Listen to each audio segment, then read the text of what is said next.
तर जय महाराष्ट्र पब्लिक. तर नव्या व्हिडिओमध्ये परत स्वागत आहे. तर ई केवायसी कशी करायची, आपल्या रेशन कार्डची ई केवायसी कशा करायची, आता नवीन प्रोसेस आलेली, तर कशा प्रकारे करायची आपल्या मोबाईलवर आपण इझिली करू शकतो. तर हा व्हिडिओ शेवटपर्यंत बघा, जेणेकरून तुम्हाला बाहेर जायची गरज पण नाही. आपल्या मोबाईलवरच तुम्ही घर बसल्यास ई केवायसी करू शकता. फक्त आपल्या आधार कार्डला मोबाईल नंबर लिंक असणं खूप गरजेचं आहे. तर चला मित्रांनो, व्हिडिओला करूया सुरू.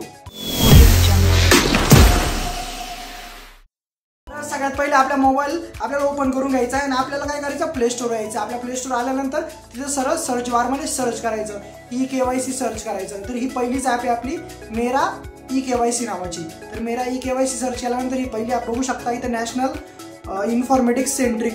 तर FC हीच पहिली इन्स्टॉल करायची, बाकीच्या कोणत्या घेऊ नका, जेणेकरून तुम्ही दुसरीकडे जाशाल. तर ही ॲप इन्स्टॉलला टाकून द्यायची आता. आणि इथं बघू शकता 5.1 MB ॲप आहे फक्त, आणि 500K+ डाउनलोड साईज. इंडियाची ॲप एकदम पॉप्युलर आहे. याच ॲपमधून आपल्याला व्हेरीफाय करायचं, आपला फेस असतो जो व्हेरीफाय करायचा आणि ई केवायसी करायची आपल्याला. तर सरळ डाउनलोड झालेली फास्ट एकदम ओपन करायची. ओपन केल्यानंतर असा इंटरफेस दिसतो आपल्याला, व्हाईल युझिंग द ॲप असं सिलेक्ट करायचं. त्यानंतर इथं व्हाईल युझिंग द ॲप आणि इथं face RD app not install म्हणते, तर इथे डाउनलोड करायचं आपल्याला. हा पॅक आहे आधार फेस RDचा, हा पॅक आपल्याला फक्त डाउनलोड करायचा, म्हणजे तो इन्स्टॉल करायचा.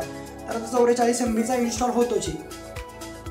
आणि हा व्हिडिओ एकदम मराठी भाषेमध्ये तुम्हाला समजून जाईल कशा प्रकारे आपल्याला ई केवायसी करायची असते आपल्या रेशन कार्डची. तर इन्स्टॉलिंग होतंय आता. इन्स्टॉलिंग झाल्यानंतर सरळ स्कॅनिंग होतं. ओपन करायचं नाही, ओपन होत पण नाहीये, ओपन करायचं नाही, हे फक्त इन्स्टॉल करायचं. हा पॅक असतो आणि बॅक यायचं. आणि ॲपमध्ये आल्यानंतर आता इथं सिलेक्ट स्टेट करायची आपल्याला. तर आपली स्टेट कोणती असेल, तुमची बिहार, दिल्ली काय असेल ती सिलेक्ट करा. आपली महाराष्ट्र आहे, जय महाराष्ट्र पब्लिक, तर महाराष्ट्र सिलेक्ट करून ठेवायची. आणि व्हेरीफाय लोकेशन व्हेरीफाय करायचं असतं इथं. तर व्हेरीफाय लोकेशन करायचं, नाही तर आपलं लोकेशन ऑन करून घ्यायचं वरतून.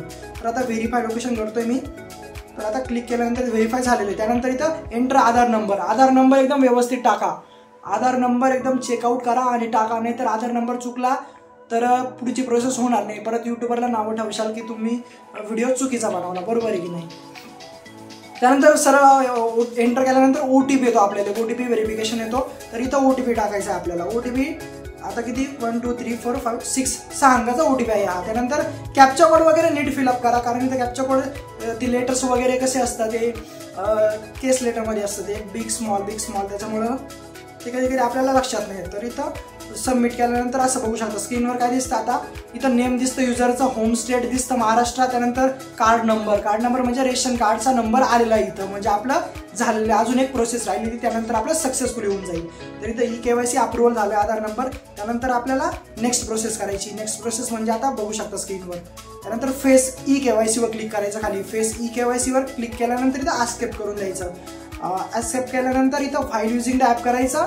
आणि ज्या युजरचा तुम्हाला ई केवायसी करायचा त्या युजरचं सरळ फेस रिकॉग्निशन करायचं. म्हणजे यामध्ये आता इनिशियलायझिंग स्टेप 2 5, इथं 5 स्टेप होऊ राहिलं. 1 मिनटं. त्यानंतर आता इथं बघू शकता फेस ऑथेंटिकेशन ॲडव्हर्टाइज सर्व्हिसेस. तर इथं असं आलेलं आहे, तर हेच करायचं. त्यानंतर इथं फेस नॉट डिटेक्टेड. आता डिटेक्टेड करण्यासाठी ज्या युजरचं तुम्ही आधार कार्ड नंबर टाकला त्या युजरचा फेस ब्लिंक करायचा, असे डोळे थोडे ब्लिंक करायचे आणि कॅप्चर होऊन जातं. कॅप्चर झाल्यानंतर इथं बघू शकता आपलं झालेलं आहे. कॅप्चर झाल्यानंतर सक्सेसफुल झालेलं. इथं काय आलं, E KYC status register successfully, date and time सुद्धा शो करते. तर अशा प्रकारे ही केवायसी होती. हा व्हिडिओ जर तुम्हाला आवडला तर आपल्या मित्रांपर्यंत नक्कीच पोहोच करा, कारण डेली आपण नवीन अपडेट घेऊन येत असतो, ते पण आपल्या मराठी भाषेमध्ये. तर चला मित्रांनो, भेटूया नेक्स्ट व्हिडिओमध्ये. कायम असत राहा.